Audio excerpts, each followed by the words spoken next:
everyone. Thanks for coming. As Ali said, I'm Rebecca Dinucci. I'm one of the lawyers here at Anderson Elder Law. The goal today is really to give you a very high level general idea of how wills and trusts work and how they are different. It's meant to be educational and informative, but obviously, this is not a one size fits all approach. Estate planning is so very specific to everyone's needs. This again is a high level, but you should definitely, if you have specific questions, call and speak to us to discuss your specific situation. A will is usually at the foundation of almost every estate plan. But even when someone has a will, they aren't necessarily sure how it works, or it was executed so many years ago that it no longer fits their situation, and you might not even realize it.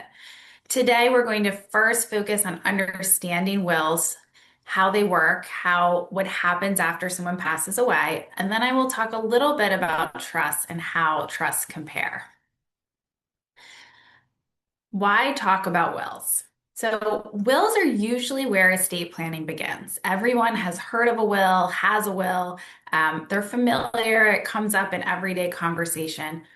Even for people who don't have a will, and people come in and say, I've been thinking about this for the past 30 years and I know it needs to get done. So, most people do recognize that they should have a will, even if they don't, and that they have a general idea of what it does. What a will is designed to do. A will is a document that disposes and distributes your assets once you pass away. So that's the part that people are usually pretty clear on. They know that they want to have a document that will decide who gets what essentially when they are gone. A will also names your executor. The executor is the person appointed to handle your estate, which means they're going to administer and settle the affairs of the deceased individual according to the terms of the wills. Responsibilities of the executor include managing the estate, ensuring debts are paid, ensuring the inheritance tax is paid, and that the inheritance tax return is filed, and distributing assets to the beneficiaries. Pennsylvania is one of a handful of states that still has inheritance tax. So that is one of the primary roles of the executor to make sure that that gets paid. The choice of the executor is critical. Really, when you're thinking about who you want to name, you really want to think about who can handle the job as the executor. We talk about this a lot. I spend a lot of time going back and forth with people and thinking about, who is actually able to handle the job. Sometimes people want to name all their children, which sometimes is a great idea. I mean, sometimes we have three adult children who get along well and they all complement each other with their skills, and each handles a different role when administering the estate. Other times people want to name all their children, and it's not a good idea. Maybe they don't get along. Maybe one child will take on the burden or the primary duties of being the executor, which leads to resentment with that child. So it really is so specific to each family and depends so much on the family dynamics.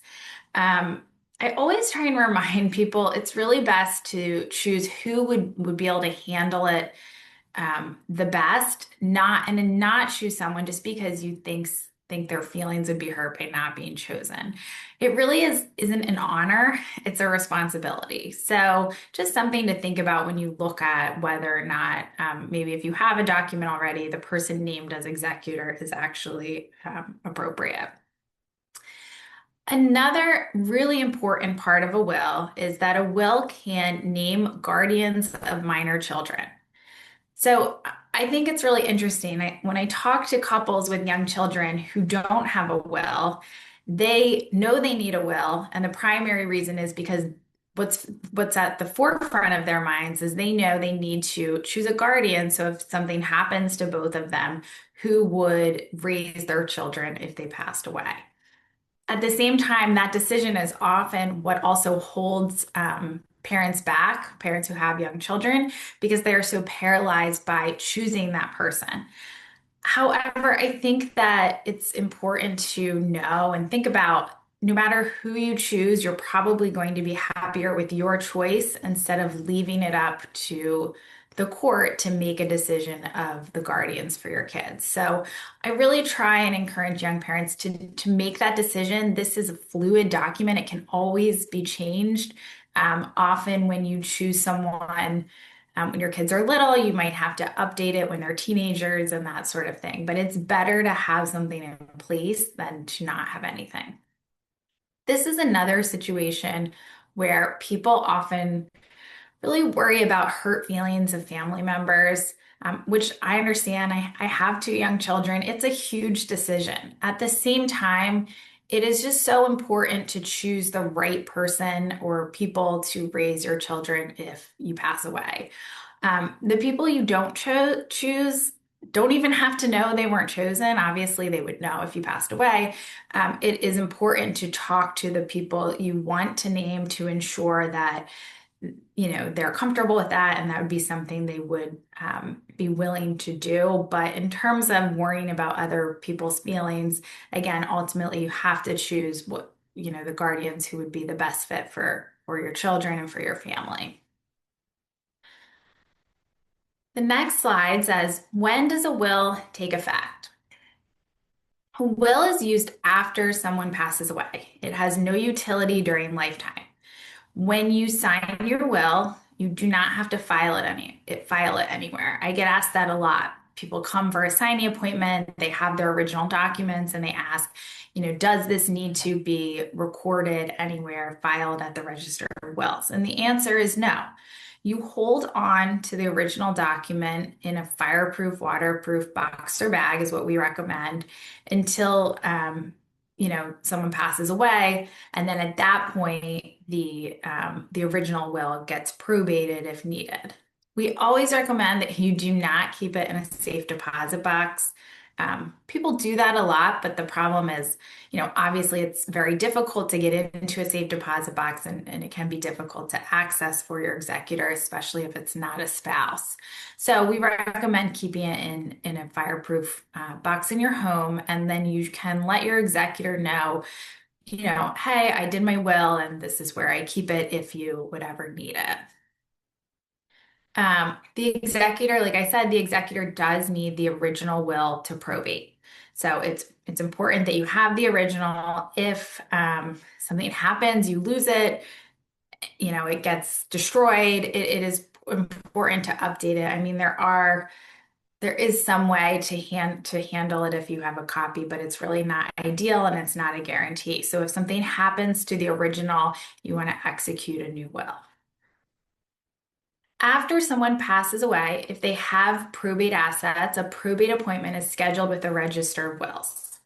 In order for a will to be valid in Pennsylvania, the requirement by law is that it must be signed by the testator.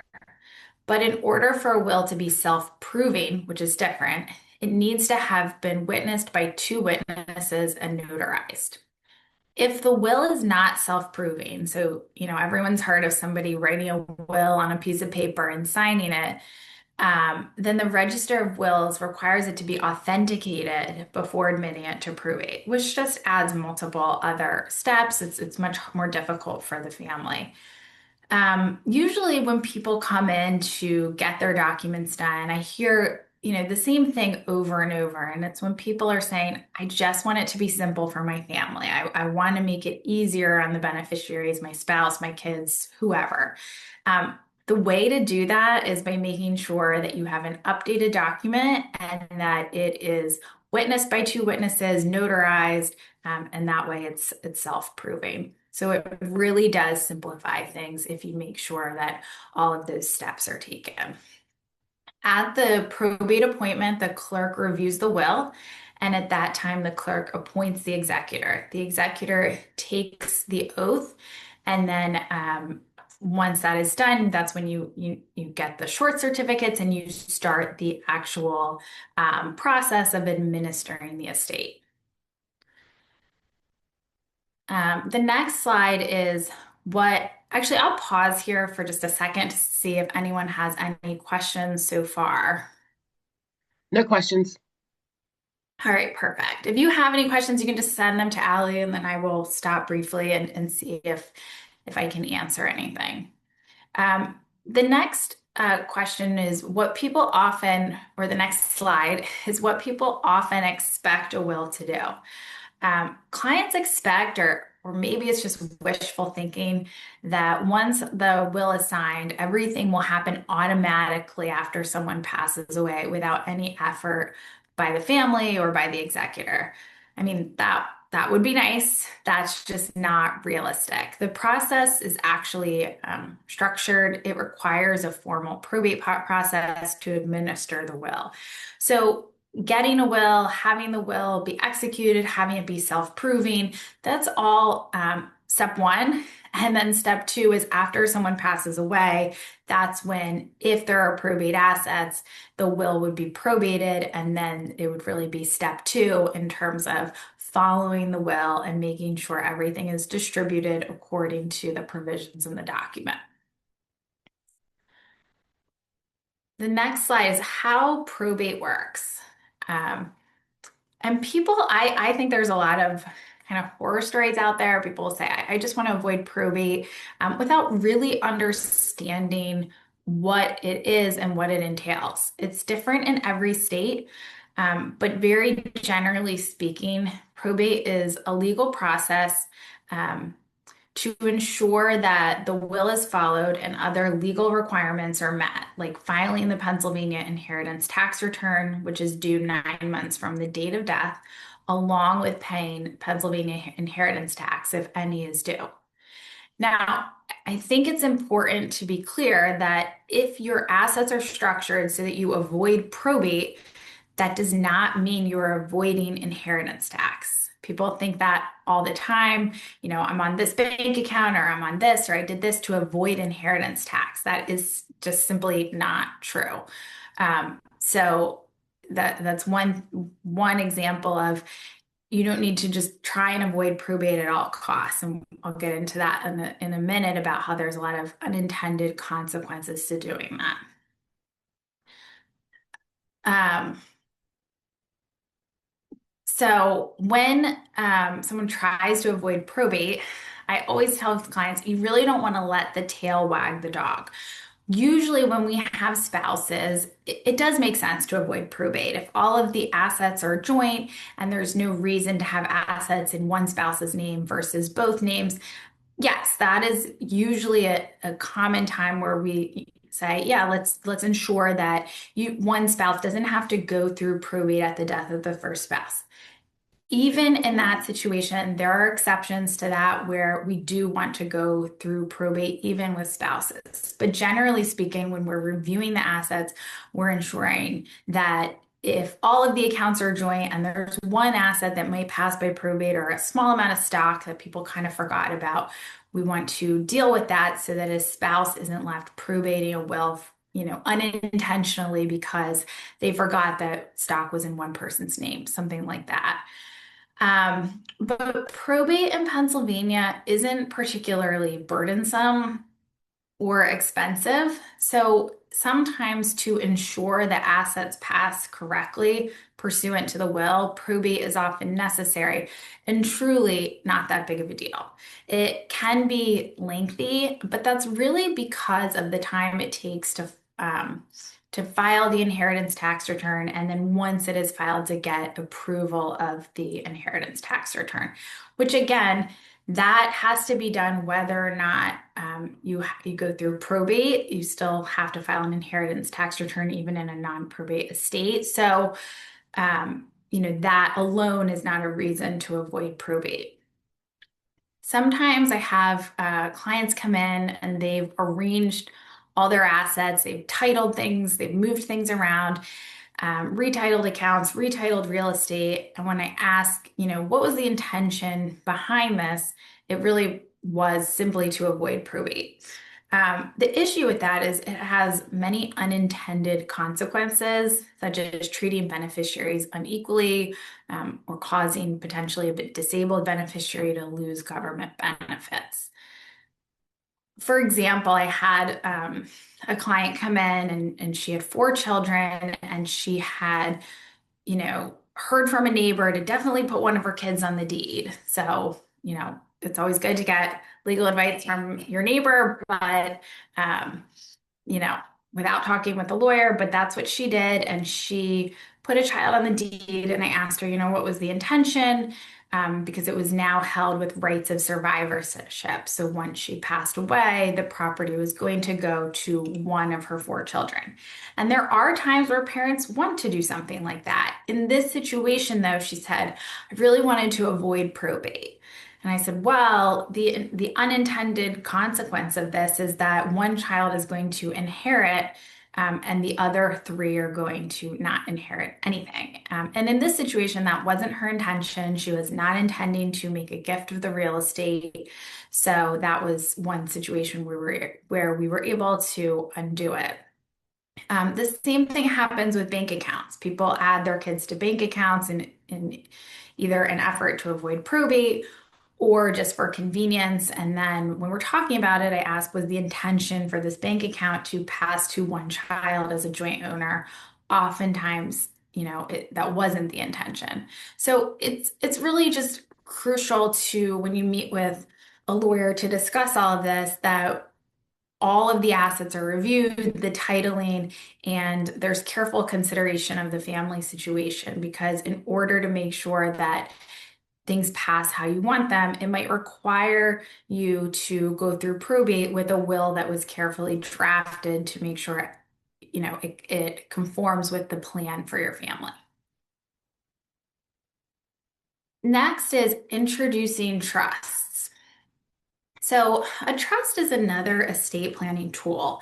And this is another one that people talk a lot about. People come in, they've heard from someone, someone who has one. So, people are familiar with trusts just like they are with wills, but sometimes they don't really understand how it works in practice.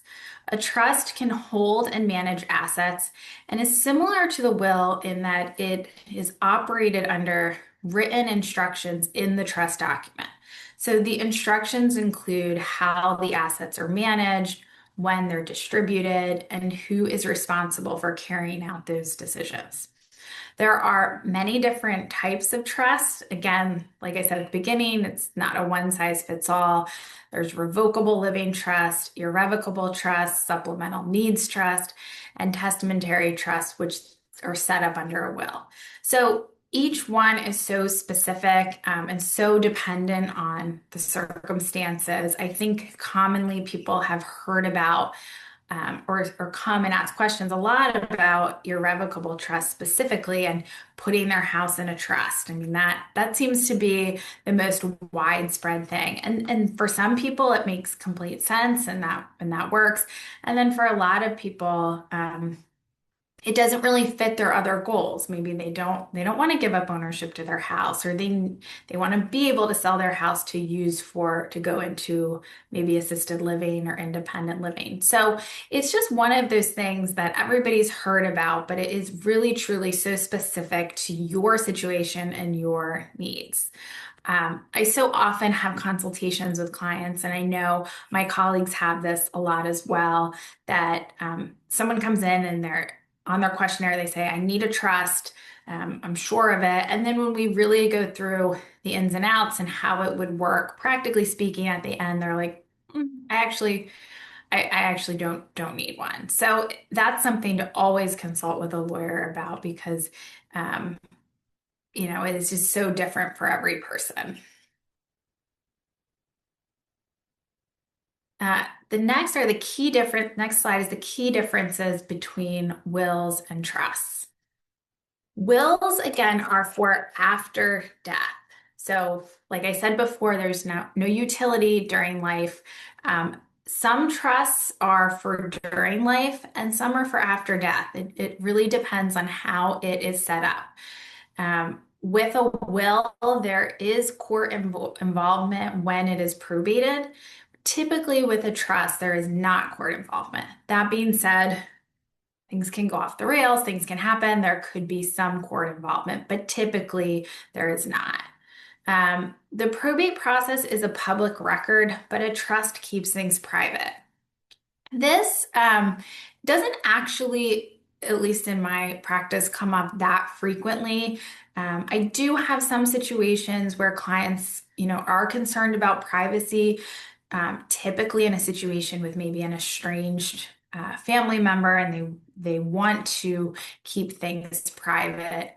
Most people, that's not their paramount concern. Privacy isn't. So, whether to use a trust or a will usually is determined by other decisions and not necessarily privacy. But that is a factor and it does come up. The next slide is decision making and control. So we already touched on this, but again, the executor and trustee are similar roles, and they do similar things, but there are some differences. Both the executor and trustee follow the written instructions of the document. So the executor follows the terms of the will, and the trustee follows the terms of the trust. Both have a fiduciary duty, meaning they must act in the best interest of another party. So they're not acting in the best interest of themselves, they are acting in the best interest of the principal or the beneficiary. A trust can terminate at the death of the grantor, or sometimes trusts continue after death and provide for ongoing management of the trust asset. This just depends again on how the trust is set up and what the goals were when the trust was set up. The next slide is privacy considerations. I think I already touched on this, so we will just go one more to incapacity and planning tools. I'm going to pause for a moment and kind of go off on a little bit of a tangent away from wills and trust, even though that's really what this is all about, because this is just so critical. I think that a lot of people think that if they have a will, that's all they need. They have their will, they know where their assets are going, and that's sufficient. This really could not be further from the truth. It is so, so critical. I can't say this enough that everyone have a financial power of attorney and healthcare power of attorney and living will, in addition to having either a will or trust. The financial power of attorney and healthcare power of attorney are documents that work while you're alive, and they allow someone that you appoint to serve as decision maker for you. Even in the case where people have a revocable living trust where the trustee is allowed to manage the trust assets during lifetime, it's you still need a financial power of attorney. It's just something that every single person needs. If you are over the age of 18, you need one of these documents. If you are listening right now and you don't have one, put it on your to-do list because you definitely need one. I can say that with certainty that everybody needs one. We have seen, unfortunately, when people have waited too long or never got around to it, and they have a spouse who becomes incapacitated, and there's no option at that point for them to sign a financial power of attorney or healthcare power of attorney. The only option is for a guardianship. And that is really worst case scenario. I mean, of course, there are times where it's necessary, but that's when the court will actually determine you to be incapacitated, and then a guardian is appointed, and the guardian must have court approval to do basically everything. So if you take away anything from today, the takeaway is this, that although the will is important and you should have a will, you really need to have a complete set of documents, which includes a will or a will substitute, a financial power of attorney, a healthcare power of attorney, and living will. So, like I said, if you don't have that or you're not sure that yours is updated, put that on your to-do list and get that done. Again, this goes back to what will help your loved ones, your beneficiaries, the people in your life manage your affairs, help you, what would make it simple, and having all these documents will do that. The next slide is choosing the right tools. This, again, I mentioned, but estate planning truly is so personal. There's really not a single approach that works for everyone. Families don't all look the same, and their priorities aren't the same either. There are so many factors to consider, such as family dynamics, blended families, there's special consideration. There's adult children who are serving in different roles. Sometimes we have one adult child who is, a money whiz and they're serving as financial power of attorney, and then someone else is serving as healthcare power of attorney.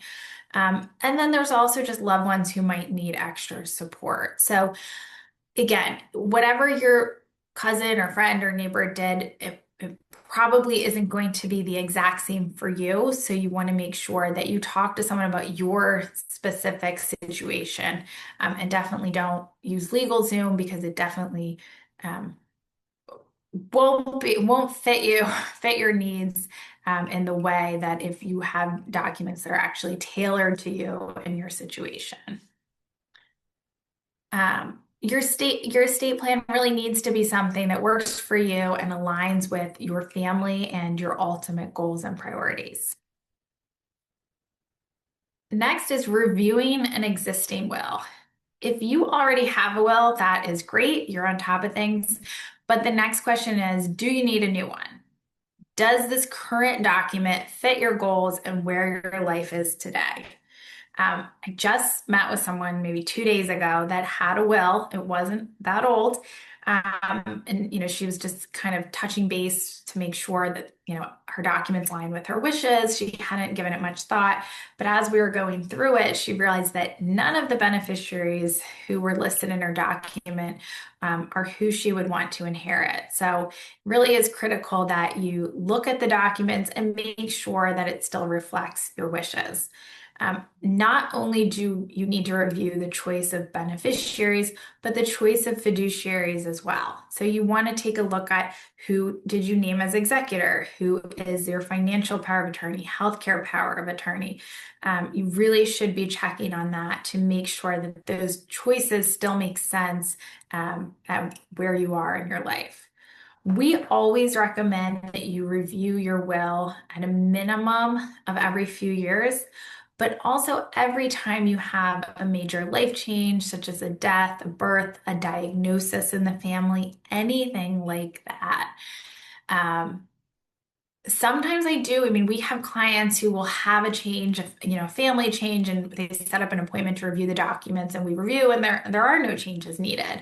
But at least then they know that their documents still reflect their wishes. I also have times where people say, "I just need a little tiny change to my will." And I say, well, since you're here and since we're having this appointment, why don't we go through all your documents? And then as we're going through, they're surprised to see, oh, the fiduciary needs changed, or I need to change the order of my fiduciary. So things like that. So really, you shouldn't assume that even if your documents are recent, that everything is covered. It's always worth it to do a review of the documents. Does anyone have any questions? Yes, we have one. How Okay. is it decided when someone has become incapacitated? So that's a great question. And so for a financial power of attorney, there are two ways you can set it up. You can either have a financial power of attorney that is effective immediately upon signing, or you can have a financial power of attorney that is effective only upon incapacity. So I think people have heard through the grapevine more typically of power of attorney that's effective upon incapacity. So depending on how the document is drafted, the it will require a medical professional to determine that you are incapacitated, which means you are unable to make your own decisions. Um, it is, or it can say that that two medical professionals are required.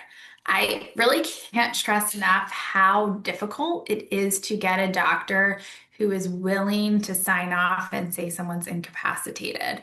I had a case where a client was so clearly incapacitated, years and years of dementia and in a nursing home, and just it really wasn't questionable. And his doctor just did not want to be on record saying that he was incapacitated. So it's extremely difficult. So we generally recommend having a document that is um, effective immediately upon signing. So um, Some people are comfortable with that, some people are not. Um, it really depends on who you're appointing as your agent and if you are comfortable with them immediately being able to act on your behalf. They are always bound by a fiduciary duty to you, so they have to act in your best interest. If we have a situation where people are not they're just a little uncomfortable with naming someone as their agent who it's effective immediately. There's another option. It's kind of like a middle ground between effective immediately and effective only upon incapacity. And the middle ground is that um, you can have a document that is also effective upon certification of the agent by the principal. And that's where the principal it's not effective immediately, but at any point in the future, the principal can sign what's called a certification, which says, okay, now my agent can act on my behalf. So it's the principal who would determine in the future that, okay, they're comfortable with now the agent acting immediately without the requirement of a doctor getting involved. The next slide is getting started or moving forward. So your next steps would really be to, if you have an estate plan, learn how your plan works, ask informed questions. I think this, gives a good overview. So even knowing what to ask when you talk to your lawyer to review your estate plan, if you have one, if you don't have one, to think about where to start, what are your next steps and what you want to do moving forward. But I hope this gives you um, at least some things to think about in terms of what you need and what we recommend that everybody have. We have a couple questions, Becky. Okay. Can you address tax consequences for moving homes into an irrevocable trust in Pennsylvania? So, one tax consequence sometimes that comes up when you move a home, there's always, when we're thinking about drafting realty transfer tax. So that it requires careful drafting. Again, that depends on the beneficiaries and who you're naming and how the trust is drafted to determine if there would be any realty transfer tax. In terms of when you move your home into an irrevocable trust, again, it depends on how it is drafted, but if it is you no longer own your home anymore, so you really should file a gift tax return at that point. The gift tax exemption is so incredibly high at this point. Most people, 99.999% of people won't owe any gift tax, but you should, get an appraisal of the value of the real estate moving forward, and then file that gift tax return. Again, most likely there won't be any gift tax owed, but that would be something that the accountant would need to, assess. What other questions? Allie, is there another one? Yep. What happens if the beneficiaries for an insurance or mutual fund account differ from the individuals in my will, which takes precedent? So if you have any account that passes by beneficiary, if you have beneficiaries named, so your insurance, mutual funds, it will be the beneficiaries named on the accounts. So that's why when we are reviewing with people their estate plan, we want to review all the assets.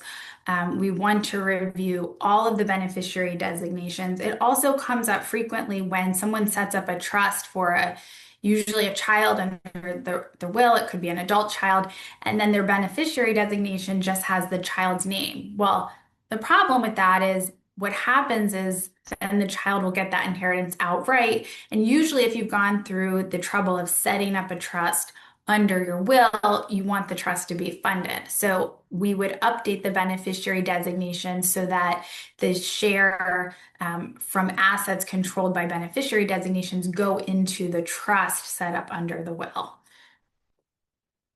Okay.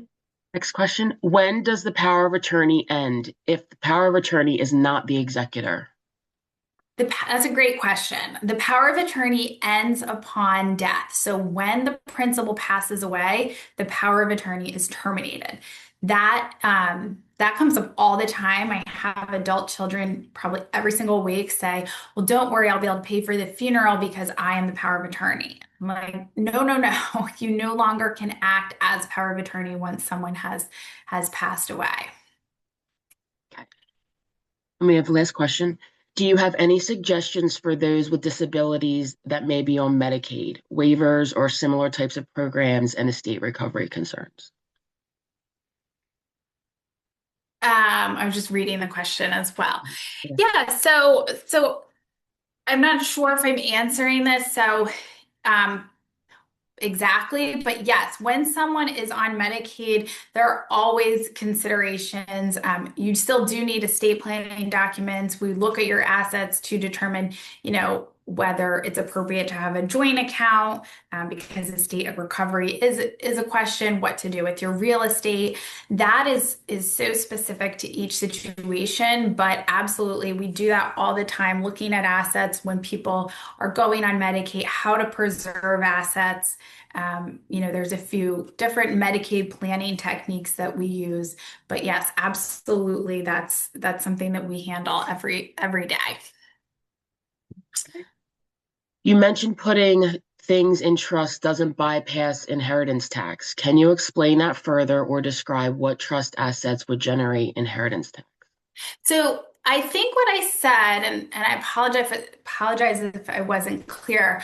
I think I said non-probate. Just because something is non-probate doesn't mean that it isn't subject to inheritance tax. So again, depending on the structure of the trust, depending on if it's a grantor trust, depending on if there is a state inclusion or not, it can be subject to inheritance tax or not when we're talking about a trust. So that is so specific to the trust, and there's different reasons why you might want it to be subject to inheritance tax and get a step up in basis, or if you put it in trust and want it to be a completed gift and then maybe not subject to inheritance tax.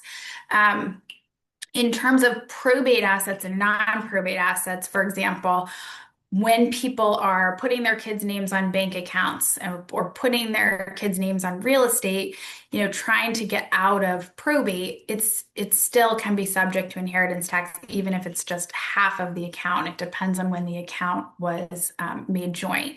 The other thing is, retirement accounts, that sort of thing. Life insurance is not subject to inheritance tax, but all other assets are. So my point was really you don't need to try and retitle everything simply to try to avoid inheritance tax because it doesn't work like that. But sometimes you can, depending on the gift and the way an irrevocable trust is set up, take things out of your estate so that it's not subject to inheritance tax.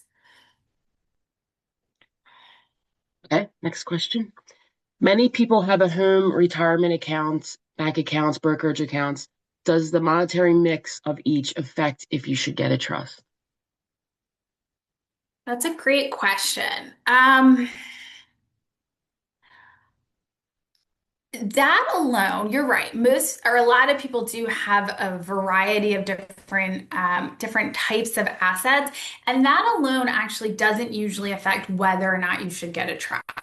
There's other considerations, and different types of assets alone usually is not the reason for getting a trust or for not.